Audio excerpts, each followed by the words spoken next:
recently asked you to send me some questions with whatever you wanted to know about me or football in general, about training or anything else. So I thought I'd answer some of your questions today. We'll see if I answer all of them. There's quite a lot of them, but otherwise I'll do that in a future video. So without further ado, let's just get started. Okay, so the first question is from God's Will Lukisa. I'm sorry I will get a lot of these names wrong, but at God's Will Lukisa. Hi Big O, I am 20 years old. I've played football on and off for the majority of my life, but gave up on it when I was 16 last year. I fell in love with football. I would like to play pro. I know it's a mountainous task to accomplish, but what advice would you give to people like me that fell in love with the game late and want to start on the journey to be pro? So I'm of the conviction that it's never really too late. Obviously, you can't start playing at 30 years of age and expect to go pro. I made a video on this where I discussed this very exact topic. What I will say is that if you truly love the game and if you're willing to put down the work and do everything you can to achieve the dream, I think you should go for it and not place your focus so much on whether you can go pro or not. Because the things that you will experience, the people you will meet, and the amount of self-actualization that you will feel when progressing as a player, I think that is worth trying in the first place. Then obviously there have been people that have started very late and go on to play pro. There have been people that started very early and didn't get to play pro. I signed my first pro contract at 22, so I mean the journey is really different for everyone. So what I will say is, if you truly love the journey, if you love the process of pursuing that contract, if you love the training, if you love feeling that sense of progress within yourself and meeting new people and seeing new places, I think it's definitely worth it to pursue that contract, no matter if you achieve your end goal or not. So the next question is from Sam, and he asks, what should you do when you feel stuck? I can tell you, throughout my career, there have been so many times where I felt stuck or, just feel like things aren't going in my way, and I feel like this is more often the case than not actually.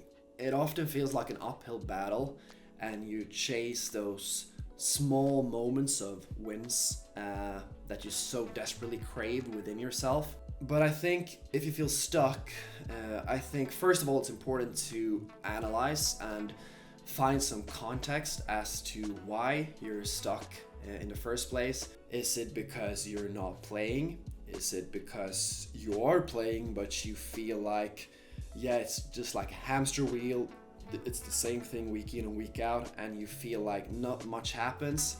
Is it a question of being patient and waiting for your breakthrough? Are you actually putting in the work to progress and to find success? So I think that's really the first very important and crucial step in the process, is to analyze your current situation and find context, because everyone's situation is really different and you should really take that into consideration.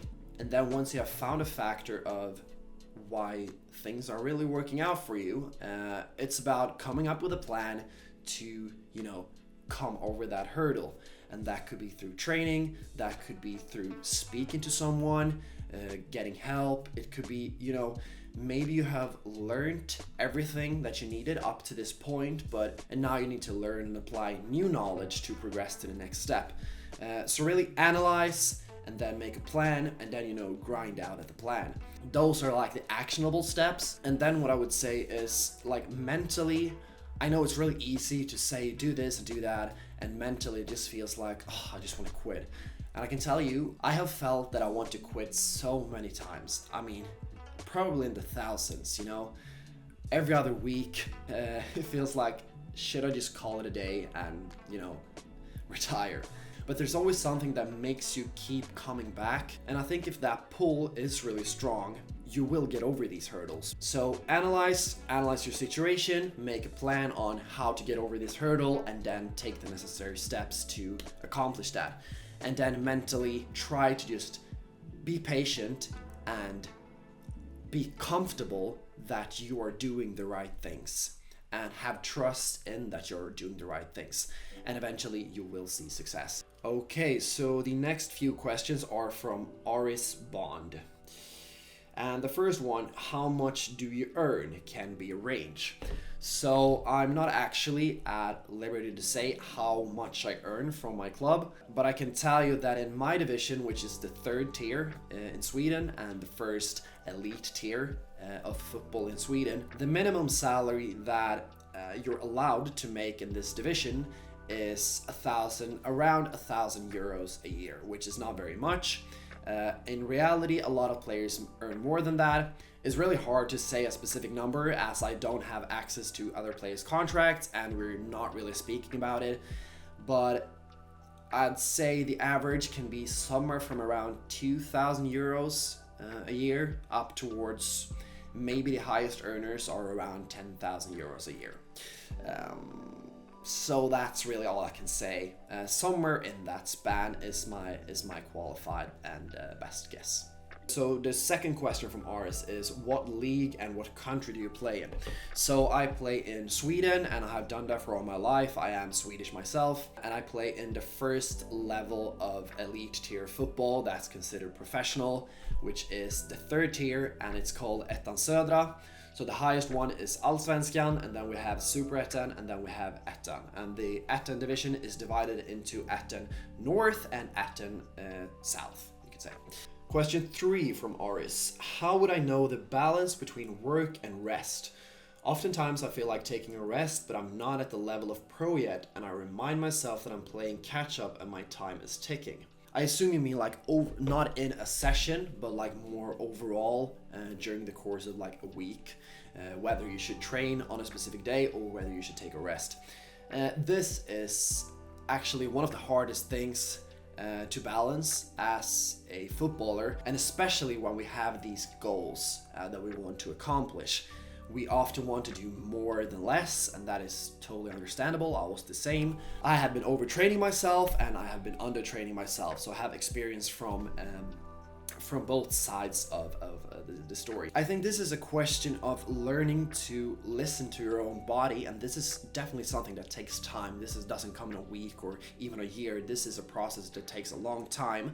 And you also have to be comfortable that you will make mistakes along the way. Like I have overtrained and I had to do that to learn about how much my body could tolerate at specific moments in time, and then take informed decisions based on that.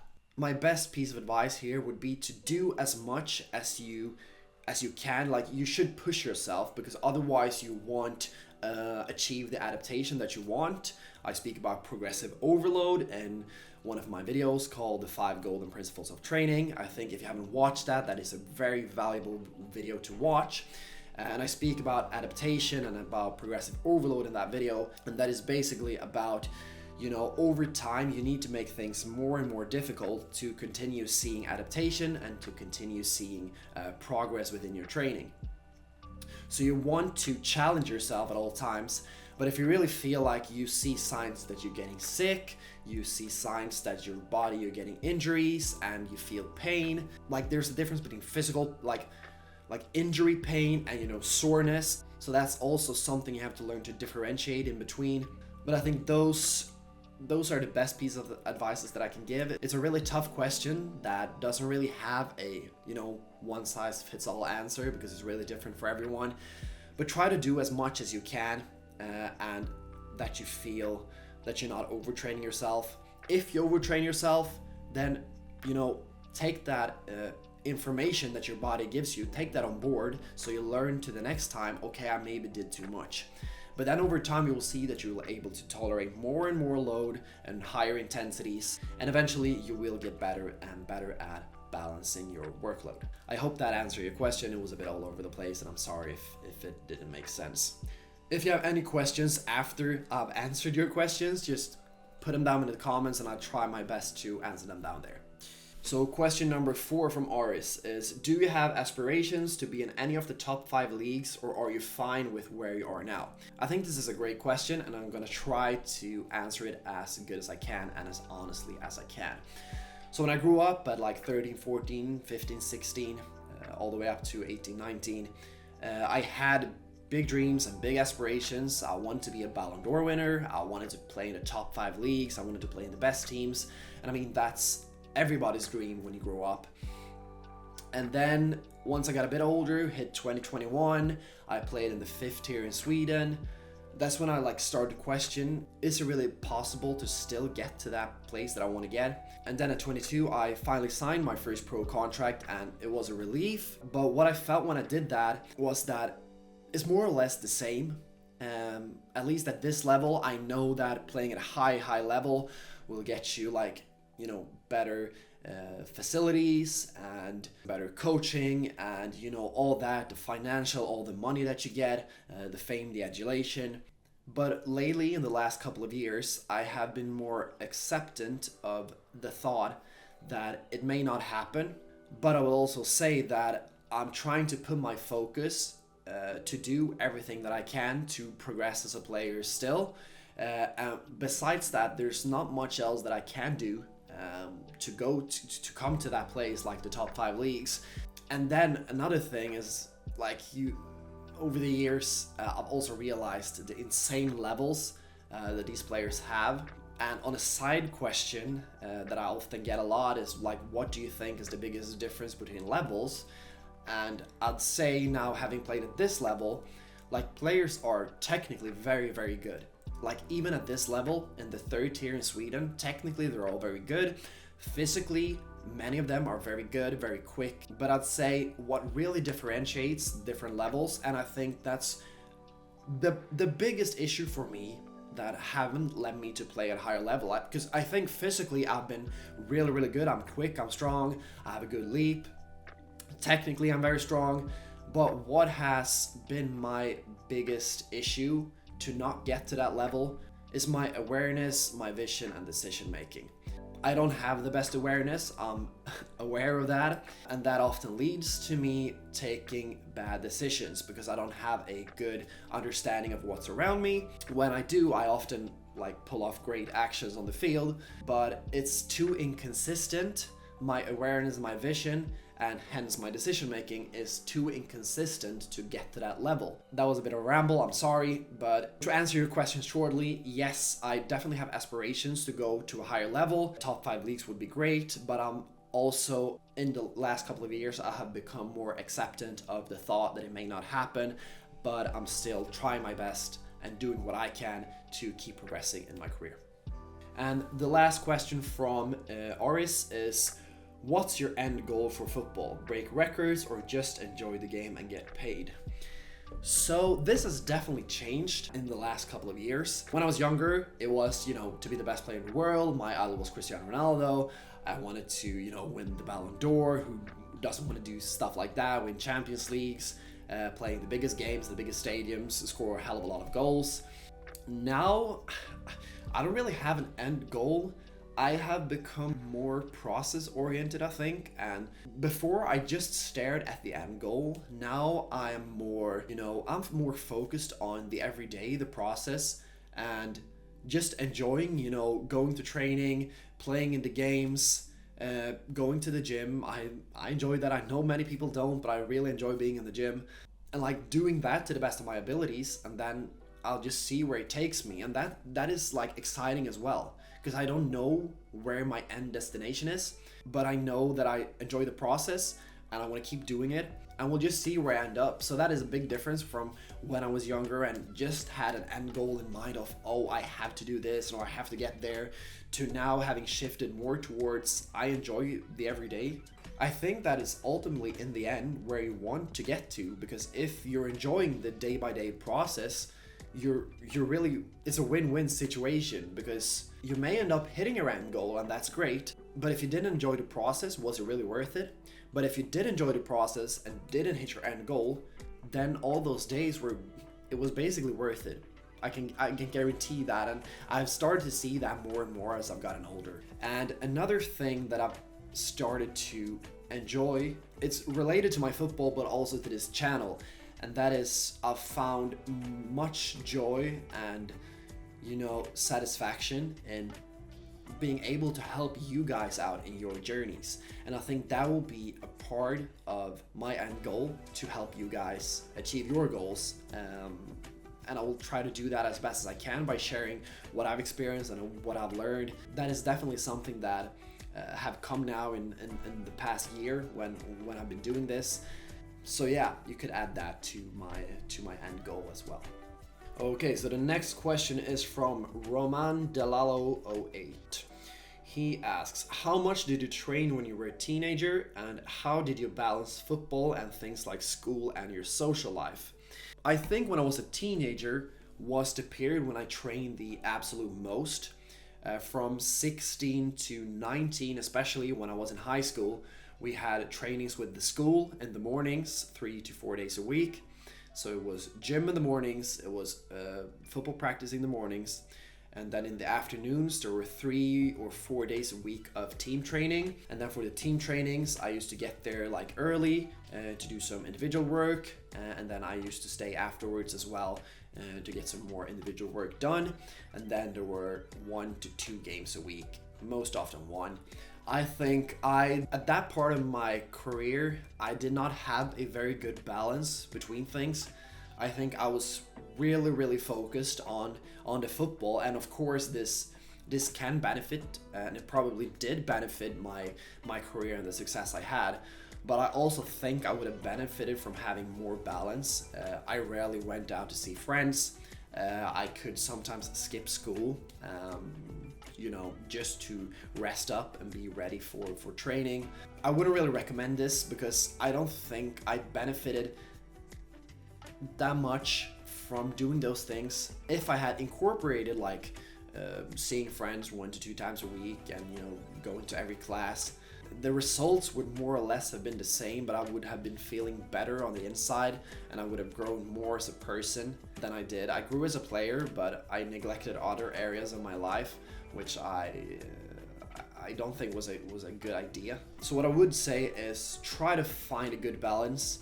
I have a video about this called How to Balance Football and Life, where I go into detail on how I currently try to find a balance between like my studies. I study at university at the same time as I play football and do this YouTube thing. So watch that video if you want like more actionable steps to take. But like in short, in my teenage years, I focused I think too much on football and neglected other areas of my life that would have benefited me in the long run. The next question is from Clark4460, and he asks, what should I do? I'm in a bad situation right now because I see difficult signals and I don't know if this was the way to patience and success. Or do God send me these signals to give up? But I'm sure that God will help me, so I'll succeed, inshallah. I mean, there will always be times in your career and in your life, as I said in one of the previous questions, where you feel like you should just give up because things are not going your way. Like, I can just take this season as an example for me.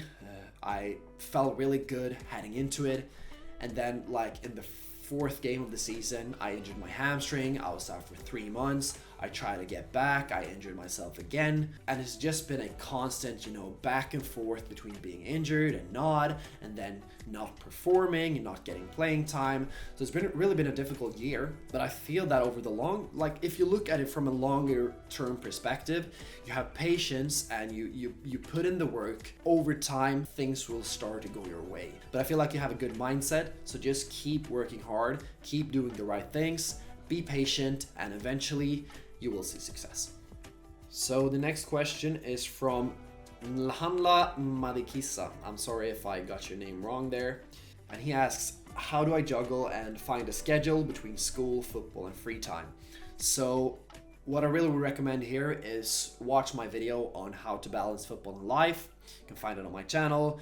In that video, I go over how to become more aware of what you're currently doing and what you really want to do, and then how you really can balance things up so that you achieve the balance that you want. So go watch that video. I don't think I can answer it better than that video does right now.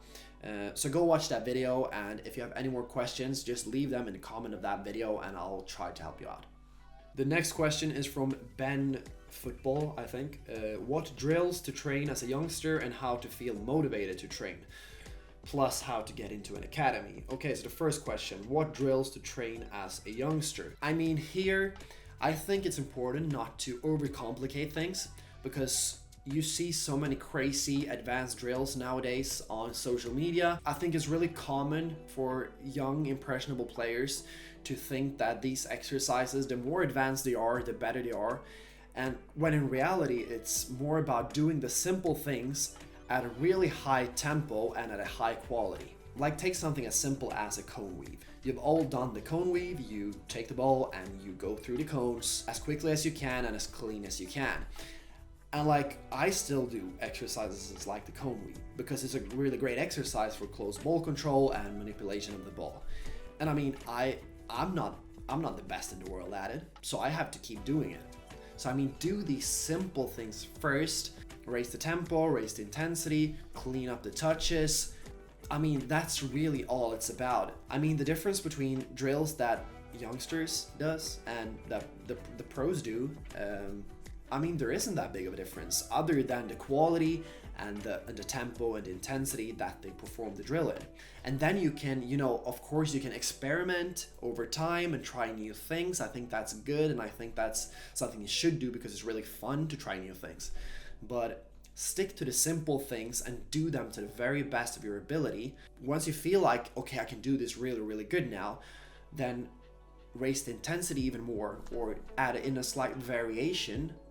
Nothing major, but a slight variation to alter the drill and make it more challenging in some way. How to feel motivated to train. Like, we can start off with, you will not feel motivated to train every day. No one does. I can tell you that straight away. I certainly do not. Some days I'm extremely motivated to train, and those days I often perform really well. Some days I'm not as motivated, but it's just about getting there and still doing the things that you need to do.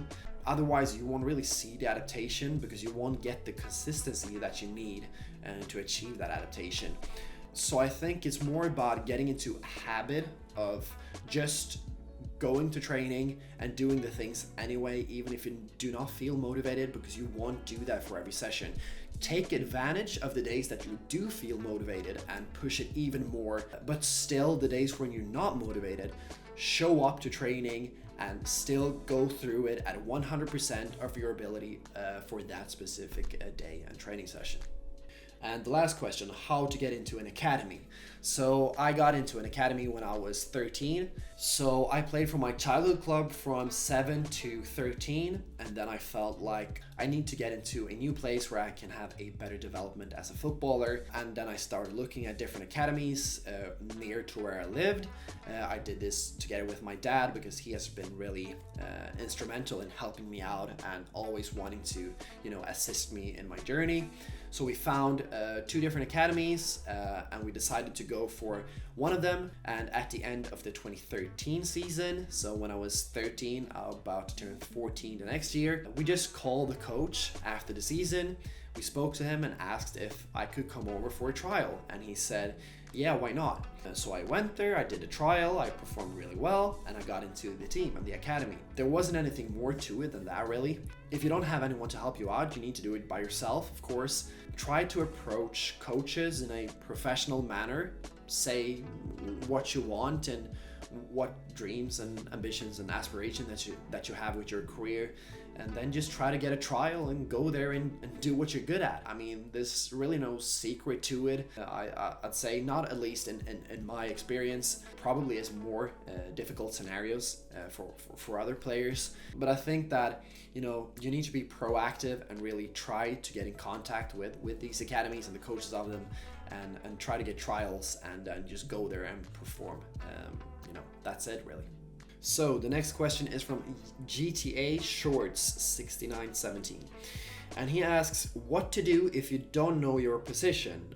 Example, right wing, left back, striker. If you don't know your position, I guess you're pretty young.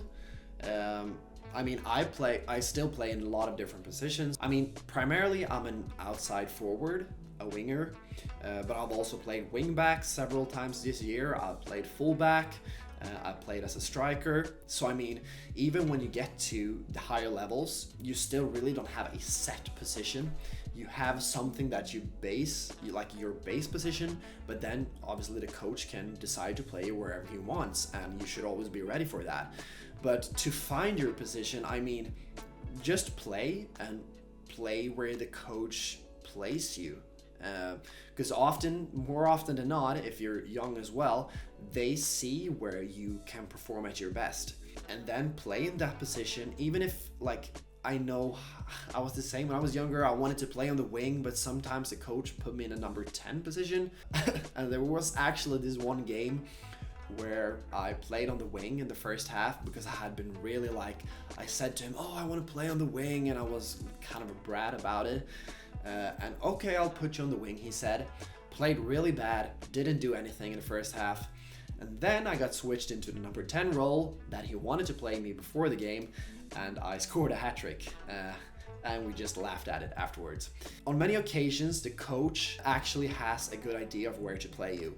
So play in that position first, but if you don't feel like you perform in that position for some reason, then you can just have a chat with him, ask what he thinks, why he plays you in this position, what qualities he sees that makes him play you in this position, and then just suggest that, can I try to play in this position? And hopefully he says yes, and then you can try it out and see if it works better or not. But don't like get too hung up on what position you play, because that will change in your career, and I'm pretty sure of that. Okay, the next question is from Salem5720. He asked, firstly, how are you? I hope you're in good health. Thank you, Salem. I am feeling really good. Secondly, my daily schedule contains 10 different exercises, which are as follows: dribbling, 1v1, speed, ball mastery, control, strength, stamina, finishing, passing, crossing, from Sunday to Friday. And Saturday is a rest day. I'm now 17 years old and I train alone and do not play many matches. Is what I'm doing right, and are there things wrong? I need your advice because you have a lot of experience and knowledge. Thank you. I mean, looking at it at a first glance, you're covering all areas of the game, which is good. What I would say though is, instead of focusing on all areas of your game at the same time, try to like divide that. So for, let's say, a month, you focus on 2 or 3 areas, and then you really work on those. And also you ask, is what I'm doing right, and are there things wrong? There will always be right and wrongs, and if you're doing the exercises that you say, you have a plan, and you do them consistently, you're already doing really well, and you shouldn't get too hung up on, am I doing things wrong or am I doing things right? But just my recommendation would be to focus on a few specific areas at a time, and then divide them up into different sections. Focus on your strengths. First of all, build a good foundation so you don't really have any weaknesses, but you have really strong strengths. The next question is from Oyegoke Odunayo. I'm so sorry for these pronunciations, guys, but it's not easy. Oyegoke Odunayo. I hope that will do. For an average 14-year-old, how many hours of training would you suggest? Now, first of all, when I was at this age, I would have asked exactly the same question. How many hours should I train? Because it's really easy if you get a number to, okay, I should train 3 hours a day. Okay, then I just need to do that and then I'm good. But I think you should change your focus. Instead of asking how many hours of training you should do, I think you should switch your focus to what are you doing and how well are you doing it, how intensely are you doing it, and how often are you doing it. Instead of like putting this goal up of, oh, I need to train 3 hours in a day, and then you just try to fill those 3 hours with training, instead of like, okay, today I will focus on dribbling and I will do that for 1 hour really intensely and with 100% focus and commitment. I'd say that's a lot better. You don't want to just fill up your time because filling up time. Always try to push yourself a little bit harder each time to achieve that progressive overload. Shift your focus from like the time you train to what you actually do with the time, if that makes sense. I hope that makes sense. If it doesn't, just ask me in the comment. Next question from TRK2170. What can I do best to increase my chances of getting scouted? And here the answer will be really boring, but it's also very simple. The best thing you can do is keep improving yourself as a player, because that in the end is all we can control. Focus on improving ourselves, and then when the chance comes, having improved ourselves so much that we can take this chance and, you know, get scouted. That is the boring answer. And then we get into some other tips and tricks that you can try. I often preach getting a highlight video, because I think that a highlight video is something that you create once and then it just works for you in the background. So it can just be as simple as making a highlight video, make it look as good as you can, and then put it up on YouTube, put it up on TikTok, or anything else where people might see it. And then you have something out there that's working for you while you are working on yourself as a player, and, you know, going to the gym on the pitch and doing all your exercises. Because the chances of getting scouted in a game is often fairly low in comparison to what can happen when you put yourself out on the internet, because the internet doesn't have any borders or limits. It's a place where really anyone can find you. So if you haven't done that, I recommend getting a good highlight video or some highlights of yourself and putting them out on the internet, because in that way you have something that's working for you in the background while you are doing the work by yourself to improve as a player. The next question comes from Ethan5677 Gaming. He asks how to gain weight as a young footballer that can't choose what they want to eat. This is kind of a tricky one, because like your nutrition is what will determine if you gain weight or not. If you can't choose what you want to eat, and I guess this is because your family cooks for you and you have to eat what they prepare. You know, if you want to gain weight, if that's your main goal, and I think always your main goal should be to perform on the pitch. But if you have a really skinny frame and you're very, lightweight and people can move you around easily, a bit of weight can be good. But strength should always take the priority over like gaining weight and gaining muscle. But if you want to gain weight and muscle, the way to do that is to get into a caloric surplus, where you eat more calories than you burn. This is something that I did back in 2018 when I was 18 years old. I felt like I was too skinny and too light. So in one winter, I decided, okay, I will really hit the gym now and I will start getting to a caloric surplus. So I went from 71 to 75 kilos, I believe, in that winter. So that was 4 kilos, and you could definitely notice a difference. But the things I did was I ate more calories than I burned, and I implemented the principle of progressive overload, which I keep coming back to.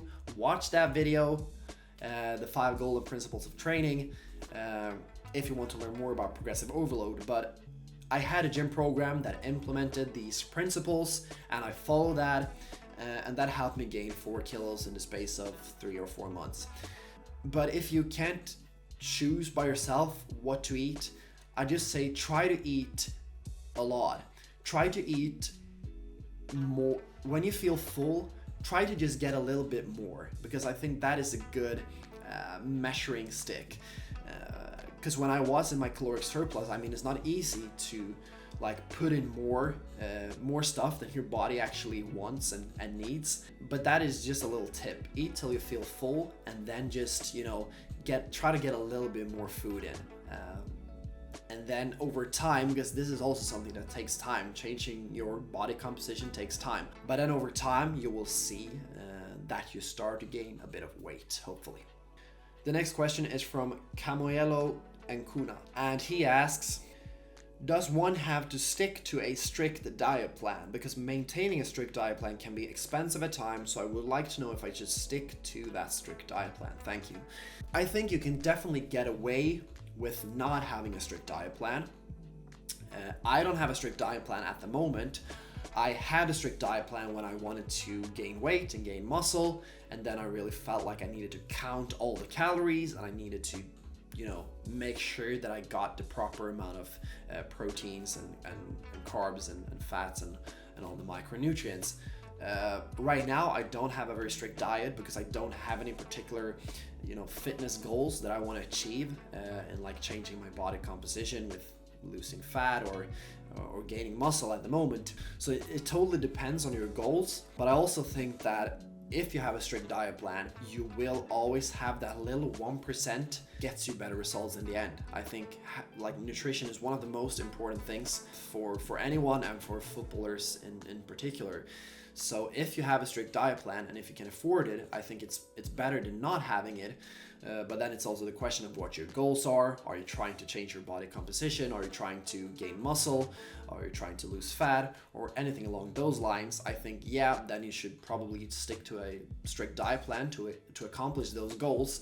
If you don't, I think it's more up in the air of what you want to decide to do.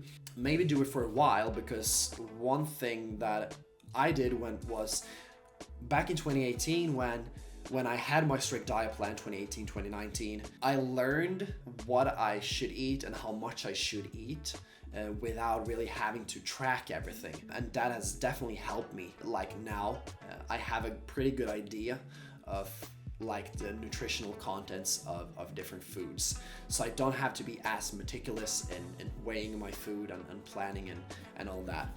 So yeah, my final answer is if you have like specific goals that is related to your nutrition, like changing your body composition, then yes, stick to a strict diet plan for that period. If you don't, it's a bit more up in the air and you can decide by yourself.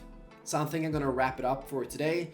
I will keep answering your questions in a future video, so stay tuned for that. If you have more questions, put them down below. I will always try to answer the questions and help you guys out. But that's it for this time. Take care, and I'll see you in the next one. Bye.